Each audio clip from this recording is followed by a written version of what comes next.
Navy के chief है, उन्होंने कहा है कि हम कुछ ही मिनट के डिस्टेंस पर थे और हम कराची पे या पाकिस्तान पे वो अटैक कर सकते, तो ऑपरेशन सिंदूर के जमाने की बात कर रहे हैं। तो सर अब इस वक्त ये बात करने की क्या जरूरत है? वो तो कहानी खत्म नहीं हो गई, अभी तो ईरान वगैरह की वॉर चल रही है, तो ऐसे में इस तरह का स्टेटमेंट दे रहे हैं, मतलब क्या खिचड़ी कौन सी पक रही है? मुझे तो ये बात ही नहीं समझ में आती, इस प्रश्न का लॉजिक है। आरजू जी, हर 16 दिसंबर को आपके यहाँ पे चैनल पे सकूते ढाका के ऊपर लोग आके चर्चा कर रहे होते हैं। हर कारगिल वाले समय पे आपके यहाँ लोग आकर के कारगिल के ऊपर चर्चा कर रहे होते। मुशर्रफ ने ये कर दिया, नसीमा जैदी बेगम ने ये किताबें लिख दी हैं, किसी ने कह दिया ये हो गया, वो होता है।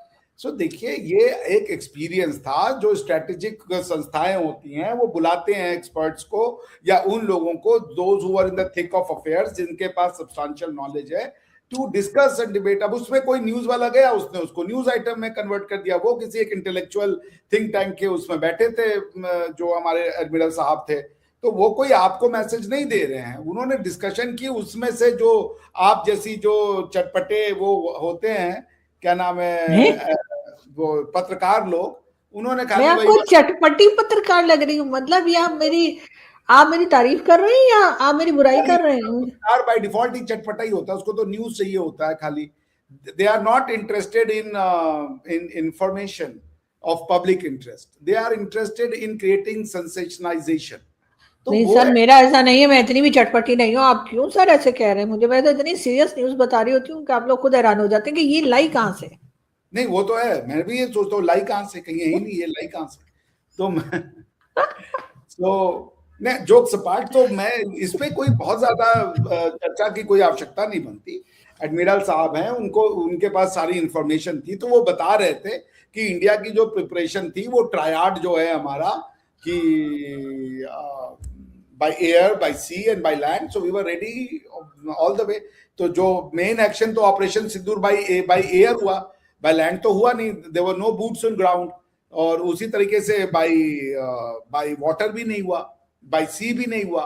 तो इसको देखते हुए उन्होंने अपनी एक बात कही कि भाई हमारी ये प्रिपरेशन थी और ये हम कर रहे थे, और अगर ये मैटर और ज्यादा एग्रवेट होता तो नेवी भी अटैक करती, पाकिस्तान का जो अटैक है उसको ब्लंट आउट करने में। तो इससे ज्यादा मैं इसको ये कोई मैसेज नहीं है, ये कोई धमकी नहीं है, ये कोई किसी तरीके का आपको वो नहीं है भाई। ये वो एक एक्सपर्ट है, उनका अनुभव है, वो शेयर करेंगे, बाकी आप लोग जैसे ले लें, ये आपकी इच्छा है। अगर आज की डेट में भारत के ऊपर अमेरिका अगर मैच करता तो मैं मान भी लेता कि चलो भाई मैच होगा।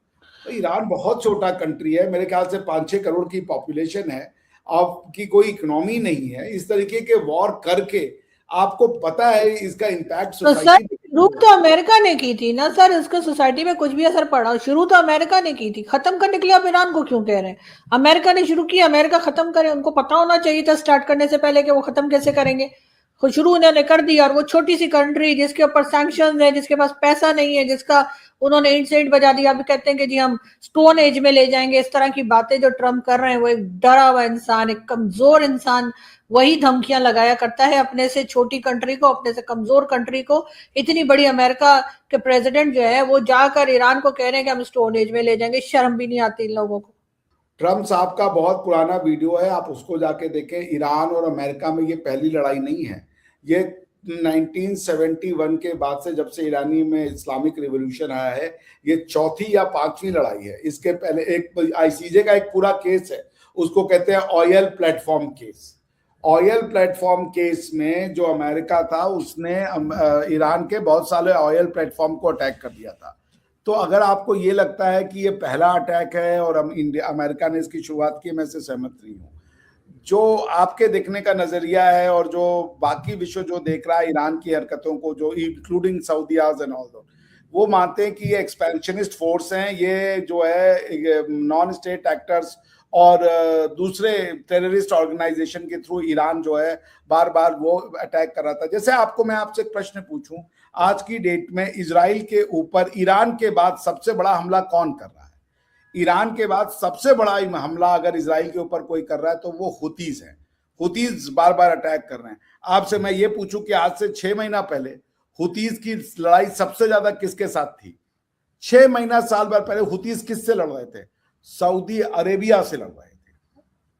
तो पॉइंट है आरजू जी, ये इतना सिंपल नहीं है, ये इतना सादगी नहीं है कि किसने शुरू किया। पॉइंट ये कि कोई भी देश ऐसा बने जिसकी बेसिक कॉन्सेप्ट ये हो कि death to America, death to Israel, death to India, ये चीजें ठीक नहीं है।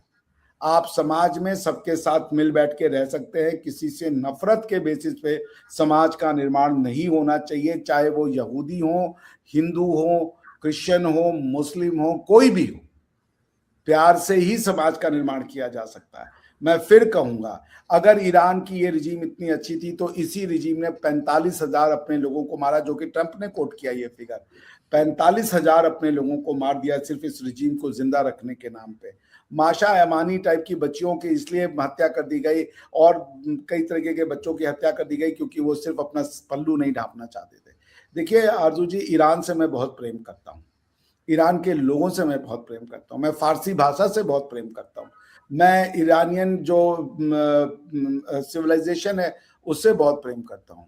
और मगर मैं खामनेई साहब का सपोर्ट नहीं कर सकता, ना IRGC का सपोर्ट कर सकता हूँ। इन्होंने टेररिज्म को इंडस्ट्रियलाइज कर दिया था, इससे सऊदिया भी परेशान था।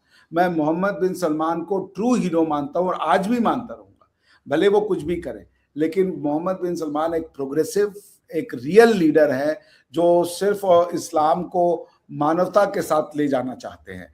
ये मोहम्मद बिन सलमान की ही सोच है कि इंस्टेड ऑफ अपने लोगों को ये सिखा दें कि death to Israel, death to America, उन्होंने अपने लोगों को अब्राहम अकॉर्ड सिखाया।